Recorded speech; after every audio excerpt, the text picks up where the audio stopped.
Mental health. Are you feeling a bit canoodled in your noodle? Are your eggs a little bit hard fried? We're here to talk about the ups and downs, ins and outs of your mental health with cerebral palsy. Not just people with cerebral palsy, but the people surrounding us, our caregivers and loved ones.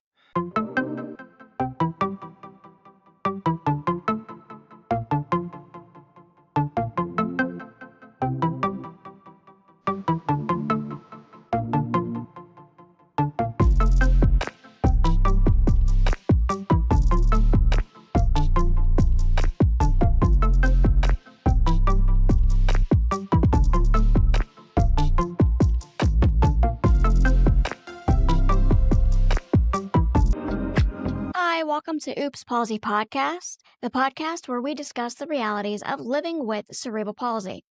I'm Sharon, and that's Ty, and today we are going to discuss mental health. So, as always, with sensitive topics, just be advised that this can get into some potentially darker areas. So, viewer discretion is advised, and if you or a loved one is struggling, you can reach the crisis line 988, and they will provide you with counseling and support. You are not alone. A lot of people deal with mental health stuff, so don't sweat it. But if you do need help, please reach out. We are also having a guest speaker on Monday, the 25th. I'll be recording that, and then we'll have that up sometime that week. So don't forget to like and subscribe so that you don't miss out on that content coming up. And again, obligatory thank you for the support that we've received. The support that we've received has been astounding, and I certainly didn't expect this much support this early on. So thank you again. We do appreciate it. And so we'll go ahead and get started. Take it away, Ty. Mental health. Are you feeling a bit canoodled in your noodle? Are your eggs a little bit hard fried? We're here to talk about the ups and downs, ins and outs of your mental health with cerebral palsy. Not just people with cerebral palsy, but the people surrounding us, our caregivers and loved ones. So, Sharon, what are some of the things you've dealt with your mental health? So I've dealt with depression a lot when I hit my teens, and that just kind of stemmed from feeling like I was behind and not catching up to my peers. So that it was a lot of that. And I've also been diagnosed with bipolar 2 disorder. So that is different from bipolar 1, but I do get like the really bad depressive episodes and the really bad manic kind of episodes, which Call it the is roller coaster. I just got to learn to yeah. ride it. And then it's like, no, no, I'm down, I'm dead. I can listen to some sad music. And then I know, like, in a few days, I'll be like up there listening to funk and working out really hard. Yeah. Yeah, and some of those episodes for me, especially on the depression side, I get the depression episodes more often. And for those episodes, sometimes it can last a few months, which is stressful and annoying for everybody because obviously I don't want to feel that way. And it makes it to where I have a hard time functioning as a whole. It's a cycle because you're like, But I'm putting it on other people. Now I'm sad. Now I'm yeah, sad I'm putting it on other people. Now I'm sad about that. Like, ugh, just stop. yeah, yeah. And I feel like, especially when it comes to mental health, like we've just now reached a point where mental health is accepted and okay to talk about, but people still struggle with reaching out for support when they need it. And that's something that, no one should have to second guess reaching out for support when they need it because it is a struggle to deal with it. And everyone kind of needs that support system to help them kind of process everything and get to the other side of the tunnel, if you will. And that's why when we do these videos, I always stress that there is support and there's hope. There's a bunch of different apps that will allow you to do counseling. There's also the 988 crisis line, which is for both the United States and Canada. So those are options. What are some issues that you've dealt with? Well, the first one that gets to mind is body dysmorphia, right? Because I physically feel like I'm a different person, right? At least when not in the way I look or physically look, like the face, like the thing you're seeing on the webcam right now, but like my body, right? Like I feel like, especially like being a male or in male society and stuff, trying to be cool or like shoot or like aura, press girls or whatever. And I look in the window and I'm like a jerky walking tin man. And it So just I think such it's a great. I think it's great that you mentioned that, because when I was going over the analytics for our podcast, um, it's like 80% men that watch our channel, which kind of surprised me. But when you think about it from a societal perspective, like that's that's got to hit men harder in that insecurity because their job is to provide and uh, be that And support. yeah, right? And like, I mean, I love my dad. My dad is a ex-military survivalist. He's like a power engineer. He's like taught me fish hunt and stuff like that. But like people, people are very cautious about taking me hunting or other things like that because like getting me out there and that stuff.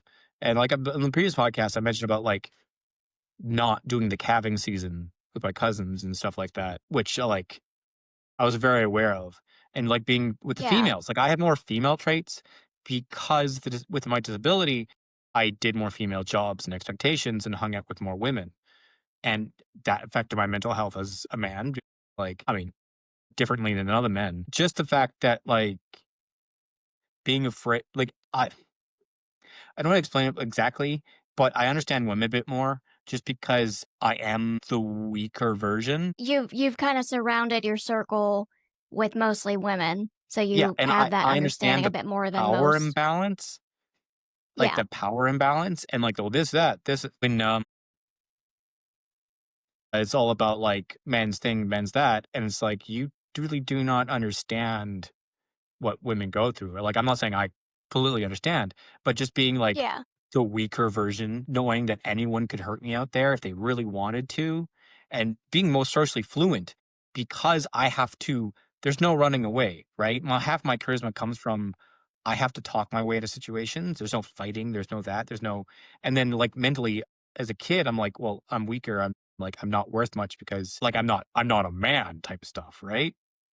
yeah.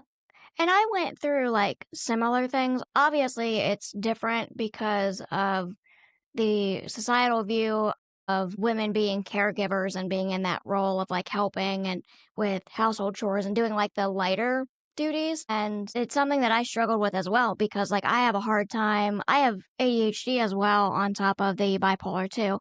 So I struggle with organization and Yeah, keeping the house clean. My best for friend came sure. over to clean my house to help me get caught up once and it went from a disaster to like looking like it was gonna be like one of them showroom kind of things. And it blew my mind because like I get overwhelmed and I shut down when I try to organize, which doesn't help either. To the men that are out here watching this, I definitely sympathize with there being that more insecurity from men. It's certainly understandable, but I just want to let you know from a woman's perspective, if you are nice and you're friendly and you make a girl laugh, that's all you got to do. Make her laugh. And Like I'm things speaking will from you'll make friends or, it can turn into relationships, like, yeah.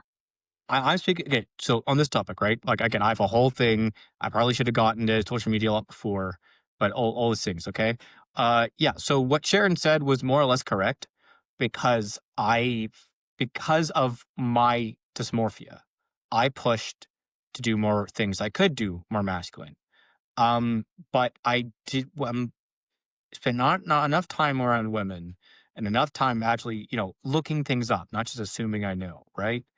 The fact that most of that is BS. Most of the men, not most of the men, I'm not gonna like generalize everybody, but a lot of the problems I find with other men around me is that they don't know how to talk. They make assumptions about what like this how it should be. And the most of Yeah. the problems with relationships or marriages is mostly like they aren't able to talk to their wives or like anger is the only emotion they have. And but it's not an emotion. They're not emotional. And I mean, that contributes to the male loneliness epidemic that's currently an issue now because a friend of mine, my partner's best friend, he was helping me do some yard work, and we got to talking about how it's kind of like different for men and stuff. And cause like my best friend, I can give her hugs and tell her I love her every day. And it's like a completely platonic thing. But men generally, of course, not all men, but men generally don't do that. They don't hug their friends or tell their friends that they love them. But like, the whole boys all constantly smacking each other in the nuts. That's a form of affection, right? But it's like the only one they're allowed to have. And we're talking with mental health and stuff like that. I pushed to be more masculine and something because of my dysmorphia. Doing so, I'm actually more masculine than a lot of normal men I've noticed around me. And like I'm not trying to be like I'm so great stuff. This is just stuff I've noticed. But like from like pain tolerance to like comfort and uh like again, I hike, I fish. I know how to start a fire from flint and like other stuff like that. And because I pushed for that. But it's because I pushed for that. And my mental health got better. Also social, people like, girlfriend, you're so great type stuff. Yeah. And I think a large part of the issue is because of the whole man up thing that started decades ago, but because of that mentality, um, it is hard for men to open up to their other friends or and even their spouse. So it's hard to it ends up kind of getting bottled up and you just kind of swallow whatever feeling you're dealing with and you don't actually get to cope in healthy ways like therapy or journaling or hanging out with friends or having those close relationships oftentimes. Or just talking about it. And I'm just talking about like in general, like, No, no, well, like, no, no, I'm almost saying just talking about it, right? So for yeah, me, big mental health issues, right? A big mental health points, right? We're talking about severe depression times was both when both my grandparents died separate times, right? My ex died. My first cat died. My second cat died. And I would, for a little bit, I knew because I read up on this stuff. I got out of mental health slumps in my 20s. Was like I talked about it, and then honestly, people are a bit shocked. You keep talking about it, but like it goes for a week or 2 weeks, and then I'll stop because I've just talked about it instantly. I've listened to the sad songs. I got my crying out. I got my emotions out. I know that like that's another part of my personality. I need to access and touch. Guys, if you don't touch that part of your personality, you are disabled. I'm sorry, you're just fundamentally disabled. You have multiple sides to your brain, multiple sides to your emotions. And if you do not access both sides and experience them like waves or like just practice, if you don't practice that part of your brain is an organ. You will get defunct. It'll be disabled compared to other people. So I went through those sad periods, listen to my sad songs, talk to people. They gave me feedback, and now I don't do that. Now I stopped talking about it. I got over it. Like the pain never goes away. Someone dies, but it's ached. And just because I read up on mental health and what to do, and I practiced it. yeah. And I'm glad that it's coming more into light and I'm glad that mental health is more accepted so people don't just have to kind of push everything away and act like it's not a thing. But it's still got a long ways to go because it's like you can like be more accepting of it, but it's still not to the point where people can feel like they can talk to their friends or their family about how they're struggling. Like I You felt emotion, the fact that he cried, right? Like you're a bit shocked because of that. But no, but my feeling is no, you should cry. If you have a welling in you, let it out. Crying is half emotion. in general, men don't feel like they can go to their friends. So when I tell my male friends that, I'm here to talk to you if you need to talk or if you open up, they they're like so grateful for that. Society shouldn't be at a point where people have to feel grateful that someone is willing to listen to their problems. But because we haven't reached a point with that in mental health, a lot of people still block that off and don't talk about their issues to their friends or their family. And then when you bottle that up, when you don't talk about it, that's it just makes it harder to be able to heal from what you're dealing with. And, that's when tragedies happen. I think most of us know what I'm referring to. I can't say it because YouTube, but you know, just having people that you can open up to and being okay with that, accepting that you need help, accepting that your friends care about you, I feel like it's still a hurdle that a lot of people deal with. Just when it comes to cerebral palsy, right? Our disability, Yeah, our whole point of our podcast here, cerebral palsy. Sometimes my ADHD was not noticed. It says a possibility, but my last psych review, it literally said most likely has ADHD symptoms, but is overshadowed by symptoms of cerebral palsy. Because like exhaustion, the health stuff like that, the inability to focus on things for too long, like physically, is part of it, and it got overshadowed by the fact that I have a much more prevalent and obvious disability. And yeah, and I So I want people to just kind of understand that people with cerebral palsy, mental health is a struggle. I've had some people tell me that their mental health is worse than their physical attributes of the disability. But I want to make it clear that that mental health stuff, that is because of the area of the brain that is damaged. It's not working correctly. nerves are So spit firing. yeah. Like it's not working correctly because of where the damage is. It may not necessarily be typical stuff like, family member passing away or stressors like having to move and stuff like that. Like it doesn't have to be something specific going on. And when you have something specific going on that makes you depressed, it's referred to as situational depression. But when you're dealing with depression as a disorder, um, for those with cerebral palsy, they are statistically higher. This isn't to say that everyone with cerebral palsy has mental health issues, but we just have statistically a harder time with that aspect because of where the brain damage is. Yeah. Uh, children with cerebral palsy may have higher rates of other conditions like ADHD, autism, spectrum disorder, and anxiety disorders. Studies show that individuals with cerebral palsy are more likely to experience mental health conditions like depression and anxiety compared to their peers without CP. Some of these are Yeah. related to socialization, limited opportunities for social interaction, and difficulties accessing education, employment, and healthcare can exacerbate your already present mental health conditions. Challenges. Yeah, so I didn't read, it's been a minute since I read the stats on it, but I think it's like 40% of people with cerebral palsy deal with mental health disorders on top of their cerebral palsy. I'd I'm have a to look little that up again. imbalanced, they would say. But a large part of that, thankfully, with the internet, this is also changing as well. A large part of that struggle is the isolation. You know, I didn't meet somebody else with cerebral palsy until I was 31, and that's crazy. When you find Love the somebody that last has the one same where I made disorder, it's because they all get hunted in the wild joke. I laughed myself so hard. I was listening to bed and I coughed so loud. Ugh. Yeah, anyways. yeah. But it's harder for those with cerebral palsy to form close relationships, either friendships or even intimate relationships because of the disorders that we deal with. So putting this out there, and this is part of the reason that I started the podcast, is because it's such an isolating disorder and nobody should ever feel like they're alone. Think of it like, it's the same thought process as you and a coworker venting about like how terrible your job is. It's kind of like along the same lines of that, but with your disability instead.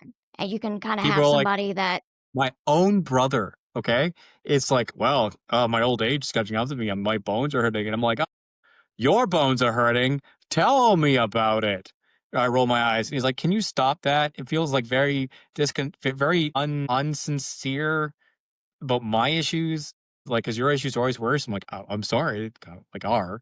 But then there's things like, yeah, hey, brother, your bunions are getting worse because I told you why. Well, I don't listen. I don't listen to you. I don't think. Well, now you're getting to the age that your body's starting to do the things I started to do at 60. So yeah, you need to take care of your bunions and stuff like that. yeah, And like then it's like your friends become your your not your care workers fully, but you feel like at least my fact, like relying on your you feel friends to like you do might be things. leaning on them too much Yeah, are they for your the stuff that friends or are you they just need. people who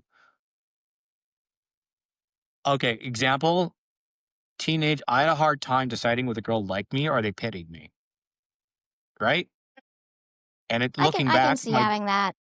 yeah, looking back at my brain, well, like, my brain memories is that that was actually bull BS, and if I was just the nice guy I normally am, again, stuff I got because I could talk with them forever because I'm just sitting in a chair and not going anywhere, I probably would have had, I mean, more girlfriends, that's not the point. I will look but a long-term relationship before I got to this one, basically.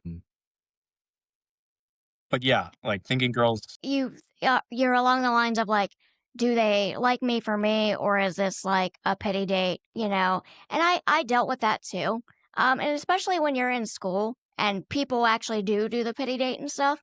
Um, and then they get some weird credit because they took the disabled kid to the dance. They get or like your a own weird, family or your own family yeah, when they try to set you up with other disabled people, and it's like, "But I don't know if I like them. Why did you set me up?" It's like, do you think, like, having palsy is gonna be, like, the thing we connect on? Or did you check if she liked dinosaurs the way I liked? Like, it yeah.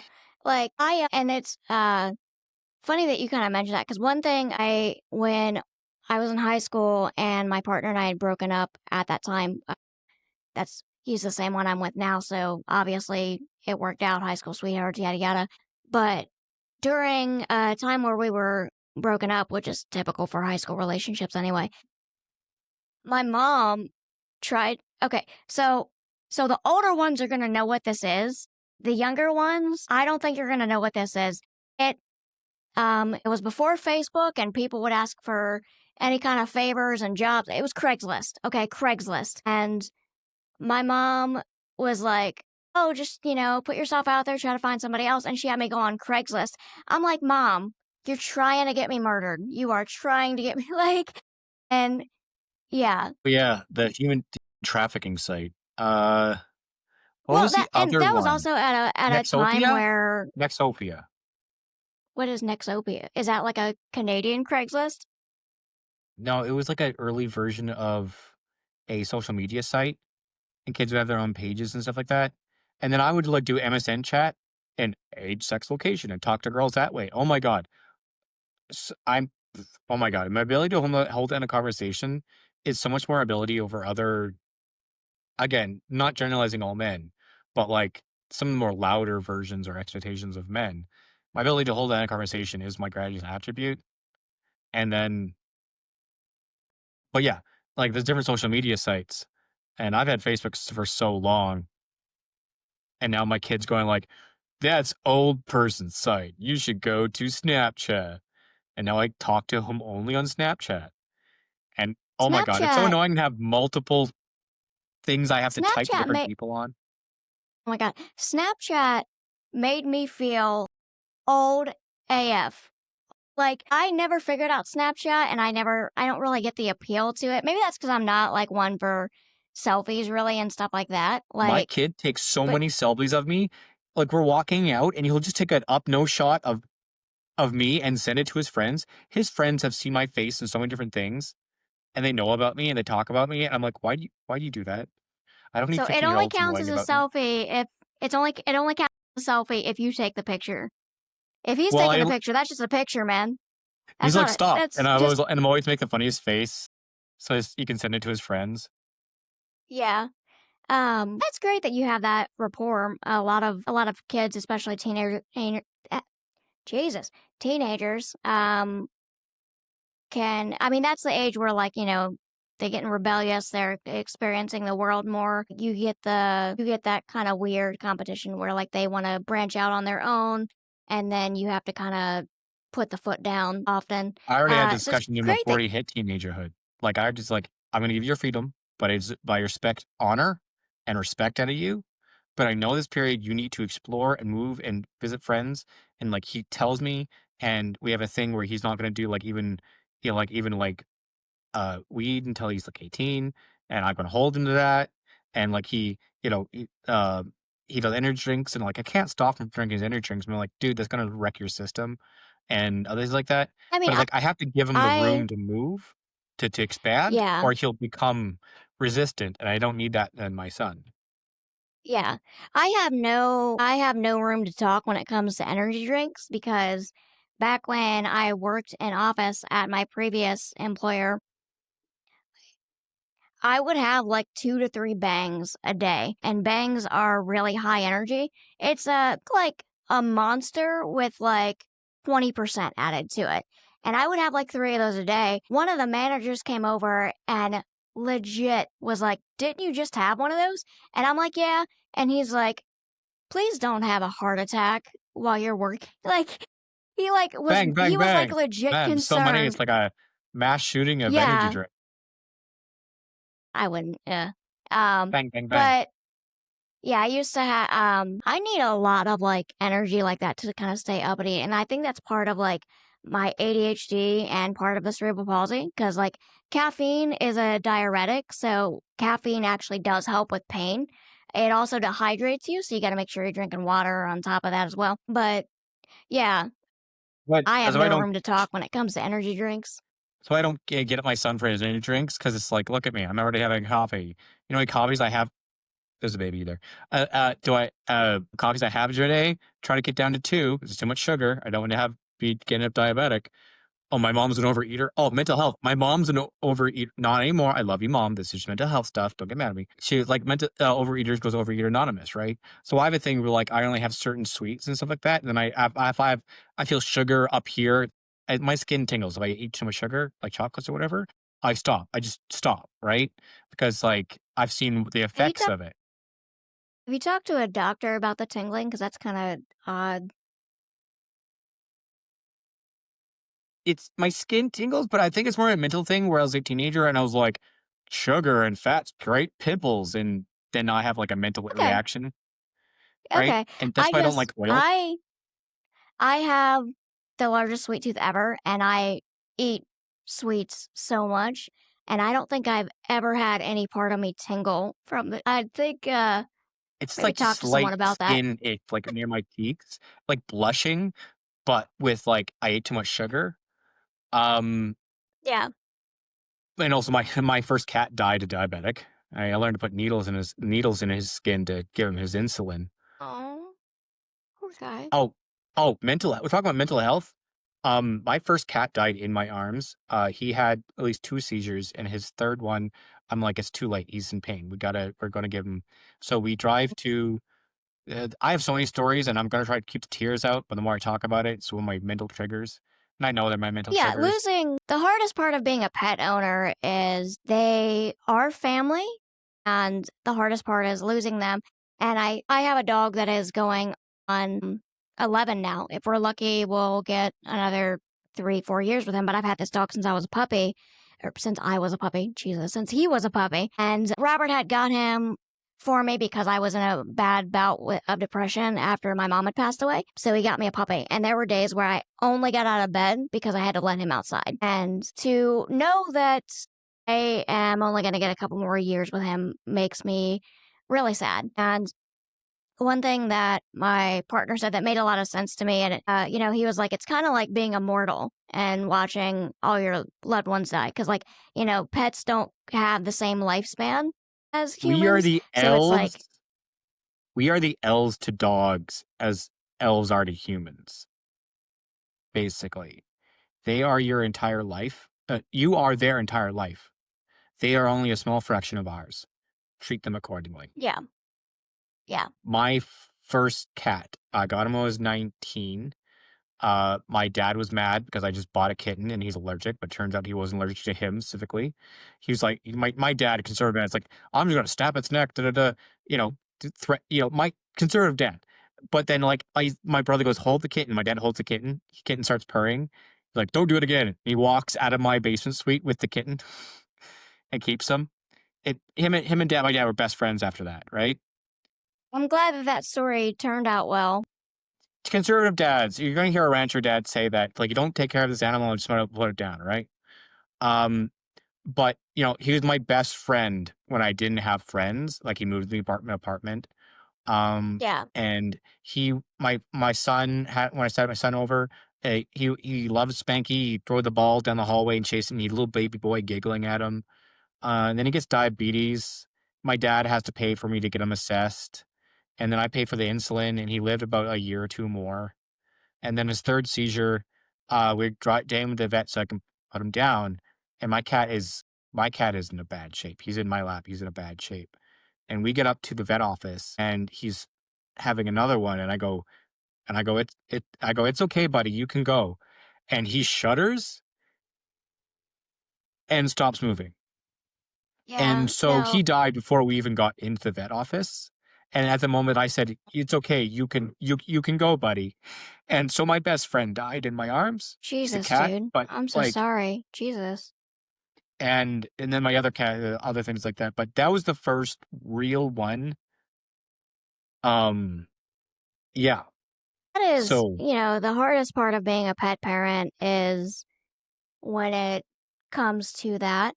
And vet bills, I just want to point vet bills are crazy expensive. Um, we paid like $300 to get blood work done for our dog because we found a few lumps and stuff. And to get x-rays done and to get other testing done, it would have been like 3 grand. So we were like, hey, what's the most budget friendly option you have?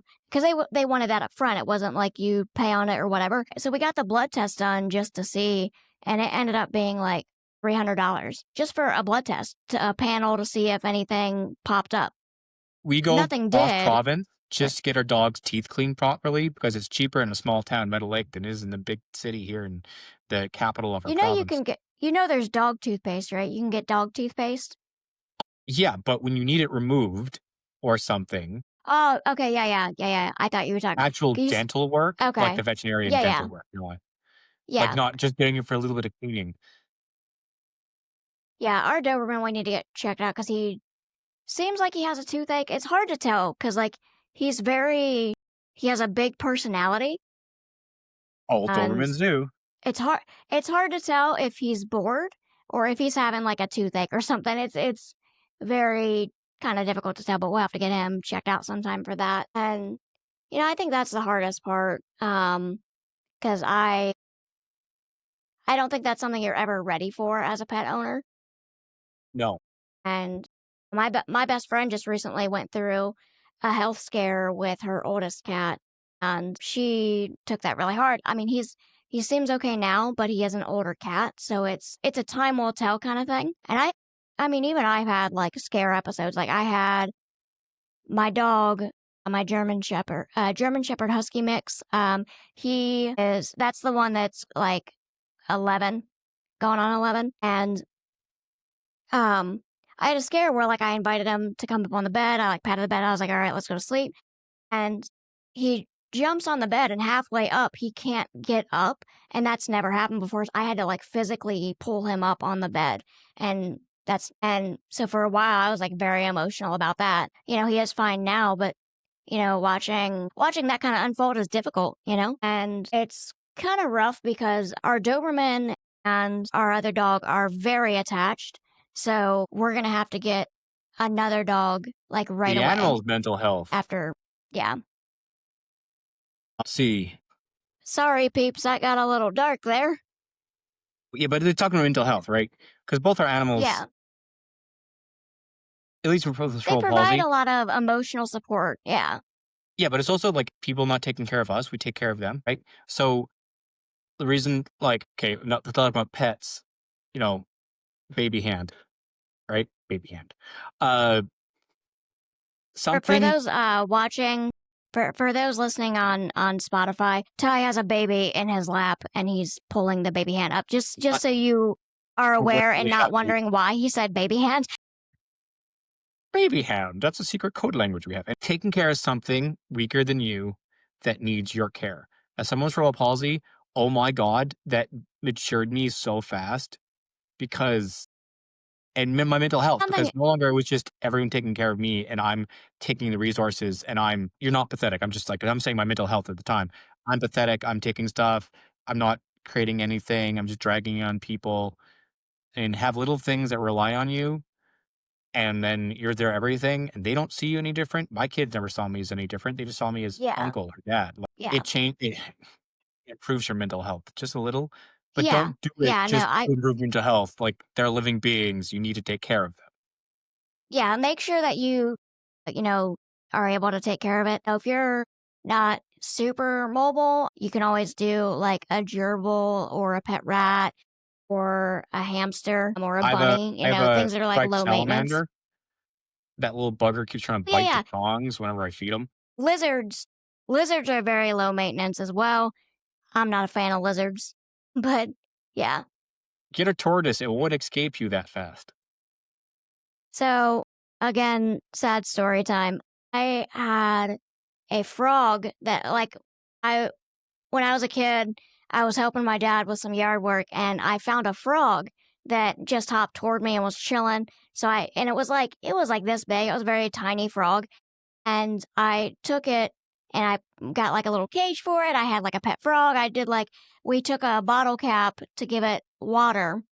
Turns out, even though the frog was small, it needed more than that. And I didn't know. We've You never dried had out. frogs or lizards. So like my parents didn't know either. And he ended up passing away. And I felt awful because it was something that I could have prevented, but we just didn't know.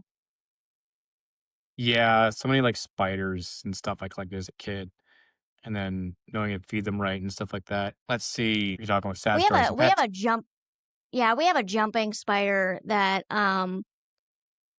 we kind of found in the house, and we just kind of put him in a box, and we have like a little terrarium thing for him now. But when I was at when I was at the pet place, what have you, um, I when we were getting the stuff and everything, the girl goes, "Oh, jumping spiders are excellent, especially for those going into the tarantula hobby." And I'm like, "No, no, I'm not getting. Don't even suggest that, because I'm not having a tarantula in my house." Hello Like, there, mommy. I have arachnophobia, so just the fact that we have the little jumping spider is a huge step for me. Like, and I make my partner feed it. I'll like spray the inside of the tank with like a little bit of water for him, so he has water to drink. But I don't feed him because Those little I'm buggers are smart us. enough to look you in the face because they're distance hunters, right? They gotta Oh, jump. dude, it waves hi to me. I'll sit there and like wiggle my finger at it, and it'll like wiggle an arm back. That's crazy. Miss, Spider shouldn't know how to say hi. That's weird. see the peacock dancing ones? Those ones are cute. Um, hi. Uh, okay. Moving on to things. So yeah, mental health. Some of the things we're talking about, pets, emotional moments, depressive moments, dealing with those. Pets and children being things like where it's like it takes us out of. Hi, yeah, I know, I know. You would you like some milk? Not talking to you people, talking to the baby. Don't make this weird. It's a podcast with Cerebral Palsy. Um, Mental health and stuff like that. Taking care of things weaker than us makes us able to caregiver instead of just being the ones always being taken care of. Not knowing if people are talking to us, being friends with us because they pity us or they're actually friends with us. Uh, Yeah. Physical ability, reduced motivation, make it harder to engage in healthy habits, participate in social activities, or seek necessary support. Yeah. Just getting up in the morning and like, especially when you have ADHD or bipolar, and you get exhausted so easily, Dude, there you were times switch. like in my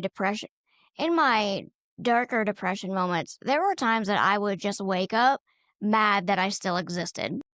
Oh, And I'm on medication now, so I'm fine, guys. I'm fine. Don't be reporting this for needing help or whatever. I'm doing great now. I'm doing much better than I was. Shout out to Wellbutrin, because that's like the only antidepressant that has actually worked for me and has actually kind of made it to where I can be happy and function and I'm not in a grumpy, terrible mood because I exist. Yeah, but I had to go through a lot of trial and error for that. It was a years long process. Finding the right medication for you is like a years long process, or it can be. But definitely talk to your doctor if that's something that you're interested in, and don't be shy about it. You know? I read up philosophy, I read up biology, and then I started an active game plan for myself. I took control. I don't really do medications for that besides like smoking weed once in a while, like drinking coffee, get my energy up. But I'll do things like I'll have playlists when I know certain emotional sets are coming on. If I'm like frustrated because my it's cold or winter, or I'm isolated, I'll get through it by listening to some sad songs that get me through it. And especially when the important people, organism, living beings in my life died, there was a lot of like shower cries that I would do on purpose to get the emotion out and practice it, get it Dude, the out. shower cries.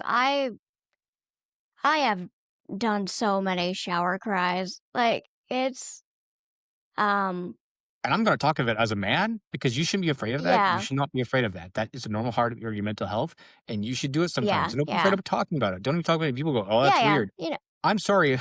You should be able to tell things that are sad to your friends, and they should care about. Like so, like my last one, after it was after my ex died. It was my second cat. It was my baby. He was my baby. Like Shanky was my best friend. Spot was my baby. He was at my friend's. He was getting bad, and I did it, and I was getting. I think it was another. It was getting bad, and I made an appointment with a vet. And the day before I appointment with the vet, he died that night. My friend called me over. I jeez. rush over, and I take up my cat, and I have nightmares thinking like maybe I should have took him to the vet. Maybe he was okay.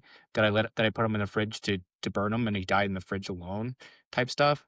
But I had a lot of cries where I was really like, I want my baby back, right? So, Right? just to clarify, you did not put your cat in a fridge, right? Uh, my cat was dead. Okay, okay, So because I just wanna clarify clarify because I know that's probably gonna no, confuse some no, people, yeah, and no. then He you're was probably gonna dead. get He weird died.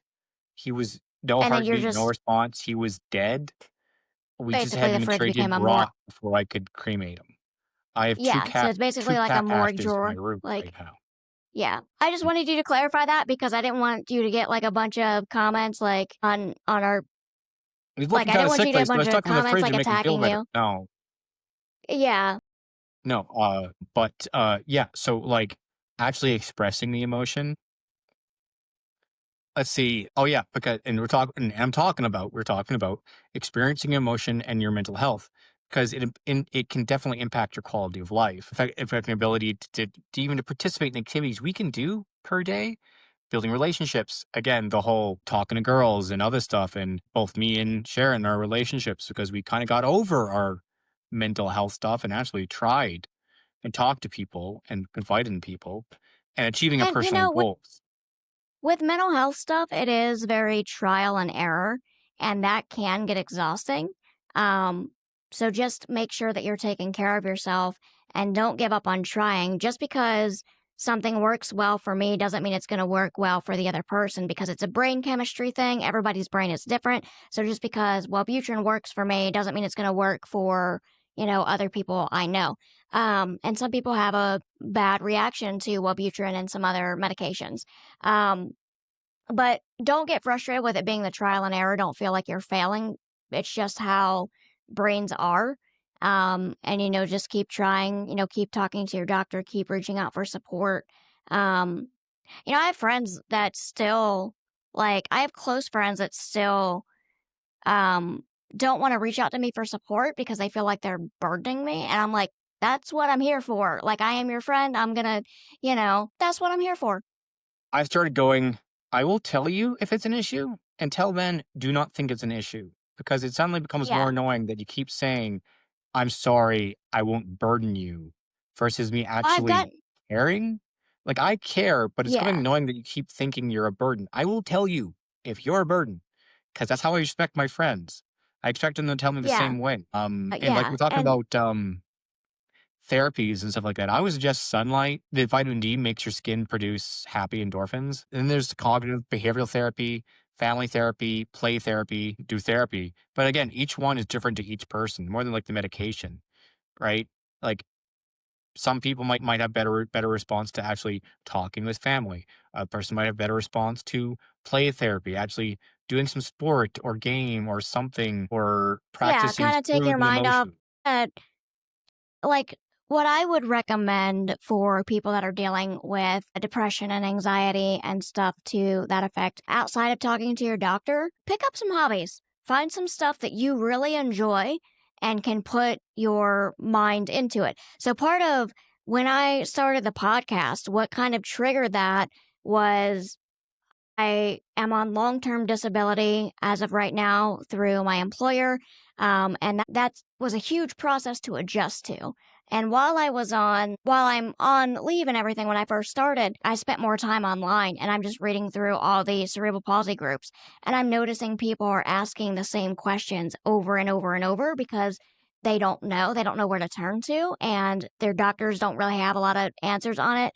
I mean, there are still doctors that don't know what cerebral palsy is, and you have to explain it to them, which is wild to me. That's wild. But, you know, the whole reason that I started the podcast was because I was reading all this stuff from people that are actually living with it and, trying to help their kid through it or struggling. And I hit a point where I just bawled my eyes out. And I'm like, I have to do something for our community because this is crazy. No one should have to ask, if their child is in pain from cerebral palsy. A lot of people with cerebral palsy deal with chronic pain because of the stiffness in their muscles. It's just kind of a thing that goes along with it because of that spasticity. And, or I've read about people with cerebral palsy dealing with constipation. That is very common. I actually went to the hospital when I was a kid like twice for constipation. Don't sit on that. Talk to your doctor about it. So the reason for that isn't You said necessarily on the constipation, foods that's, drink yeah. water. Yeah, drink water to keep stay hydrated. But like the reason for that isn't necessarily because of the food that they're eating. It's because our muscles, our digestive tract doesn't work properly for a lot of us. The muscle contractions are irregular and less controlled. Yeah. It's like how some of us can't really totally talk is because the larynx is too tight, at least the muscles around the larynx. Yeah. So basically not to get your rectum is too tight. Darnell killed him. Um yeah. So what I do for that is I talk to my doctor and I take Docusate, aka stool softener, in the morning and at night when I start to feel that I'm having difficulties because I still deal with constipation. It's just going to be a thing probably for the rest of my life. But Probably have someone like fart you there's like a baby. Like just take your knees, raise up to your chest, and rotate your waist, mm, and then pull back, and no. then push in. Hey, that I'm sorry, like, I'm the one that dealt with babies. That's how you make babies get their gas out and get their stool moving. Well, hey, if it works for you, it works for you. So I would do the stool softener stuff you can get over the counter. Again, make sure you talk to the doctor first because it does vary. Everybody's different, so talk to your doctor. We are always going to say talk to your doctor after giving any medical advice Oh, yeah, do because not take everyone is anything that we different. suggest without talking to your doctor first. That is literally insane Yes. to do it from a podcast without checking with your Yeah, medical doctor. we're not doctors, okay? We're just sharing our experiences that have provided us Just some guy. with this knowledge. Yeah. And we would also keep X-Lax on hand and the enemas on hand because I would be constantly constipated. And I know it's gross, but to parents out there, it's normal. It's normal just because our muscles don't work the same way that it does for most people. Accidentally give that out on Halloween. What? The X-Lax chocolate, just accidentally give it Give out on out stool Halloween. softener? No, that's evil. That's evil. I Oh said my god. accidentally, I didn't mean on purpose. How do you accidentally give out? It says X-Lax on the box. It looked like a chocolate bar. Grandma, you're insane. They changed the packaging so it looks similar to like a Hershey bar. My god, that would be such a That fast would be recall. insane. Oh my god, that would be insane. Uh, always moving like a grandma, stuff like that. We're talking about mental health. Okay, caregiver support. Caregivers play a vital role and need support for their own well-being, as caregiver stress can negatively impact a child's mental health. Yeah, the stress of my parents. Again, my parents loved me. Nothing is my parents. Nothing is me, and nothing is like, oh, you're talking about other people's. Like, no, actually, like, if I am empathetic in any way, my disability did affect the people around me. My mom had her firstborn. I was her firstborn. Why isn't my firstborn like I had no sucking reflex because of the muscles. Okay, I lost so much weight. My mom and stuff like that, and then things were like I was focused on more than my siblings, and things of their mental health was missed because my mom took me to my therapies and my things, and then it's like, well, you guys can just deal type stuff, which she didn't do, but it was a side outfit of it. My mom picked me up from because she was before the house burnt down. We had a home business, and I would work for her every summer, and she picked me up from the where the travel bus dropped me off, and then she basically was crying, and I asked what, and she's like, "Do you blame me for being disabled?" And it took me Mm, it shocked mm. me a little bit, and I was like, "Mom, no, I can walk. I'm confident because you raised me the way you raised me." But my mom was sitting with that, being guilty because it must have been something she did that made me struggle with life with the palsy I had, right? Yeah, and I had a period where I struggled with that. So I was adopted. And my biological mother had me at 24 weeks, but she dealt with a lot of mental health issues, and part of the reason they had to induce labor was because she couldn't continue taking her meds. Um, so right after she had me, she went into mental health. Um, and I have met my biological mom. She's a very nice lady. I it feels a little odd, um, kind of, because I mean, I was adopted when I was, like, 12, but I was with that family since I was, like, 9, so I'm not gonna get into my whole spiel and backstory, but, um, for a while there, I did have a period where I was angry, um, and did I didn't I didn't really in a way I didn't really blame her, but I was angry about it, and it kind of rifted that attachment, which I'm working on, we do talk, I mean, there may be a period where your kid goes through that, but you do have to understand that even though they might go through that period, cerebral palsy is not your fault. Your child having cerebral palsy is not your fault. Crap happens, okay? Life happens, crap happens. Don't blame yourself for it. And blaming yourself is only going to make you miserable. It's not going to change the fact that your child has cerebral palsy. And, going into that, I feel like caregiver burnout also plays a role in that. Cause like when you get burnout, you tend to be like, oh, did I cause this? Is this my fault? Did I do this or that? Or I should have done this or that.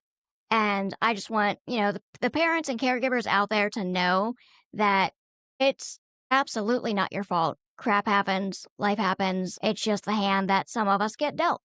And And, you reach out. you know, Seriously, you reach out. It's not does not yes, do your child any favors by not asking for help or talking to other people. Even people doesn't have to be other people with cerebral palsy, just other people. Talk about it. yeah, And you have struggles, it is hard and stuff. Do not do it alone. Do not do it yeah. alone. So I just want Talk to, to other mother yeah, groups. yeah. Yeah, I just want to go into and just kind of make this my statement on this. You cannot pour from an empty cup. It is vital that you take care of your needs, that you take care of yourself and your mental health, that you take care of getting the rest that you need. And I know some people can feel a sense of guilt from that, but you have to take care of yourself so that you can provide for your loved one with cerebral palsy in whatever way. If you're not taking care of yourself, that's going to make it harder for you to take care of them. And take breaks when you can. So if it's like, if you're done for the day and they're asleep or whatever, you've done your whole daily routine, go do a hot bath, hot shower, relax, unwind, read a book, squeeze some you time in there, even if it's just 30, 40 minutes a day.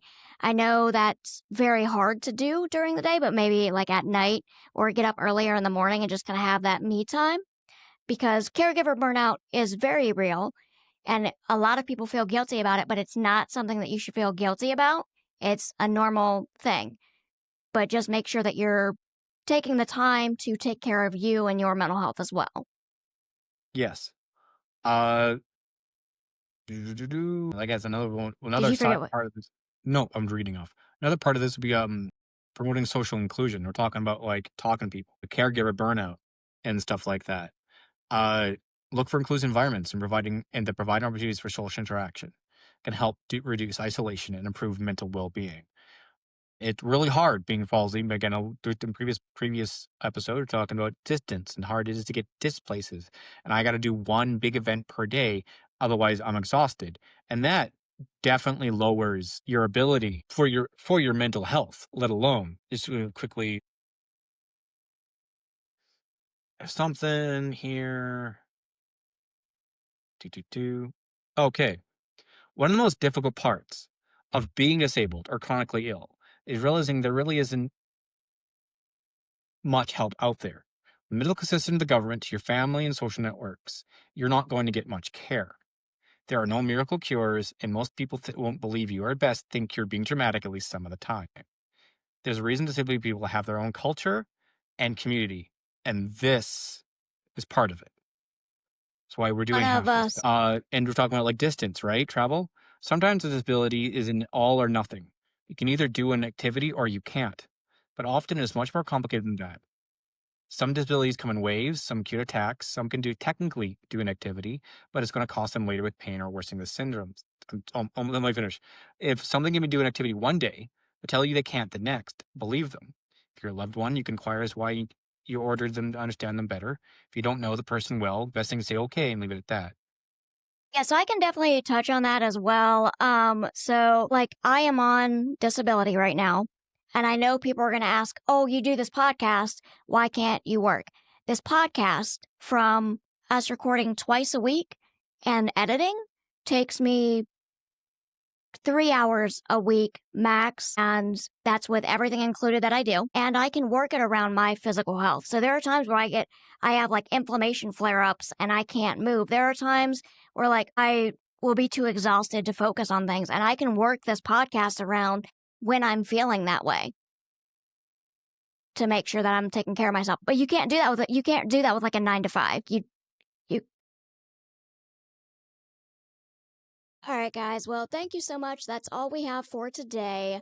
As a reminder, please like and subscribe if you enjoy this content. Liking and subscribing it does allow us to keep making more content like that, or like this, I should say. Um, yeah, we also do have Instagram, Facebook page, and Reddit as well. So please feel free to like, comment, and subscribe on those as well. Just follow us anywhere. It's going to have different content on each.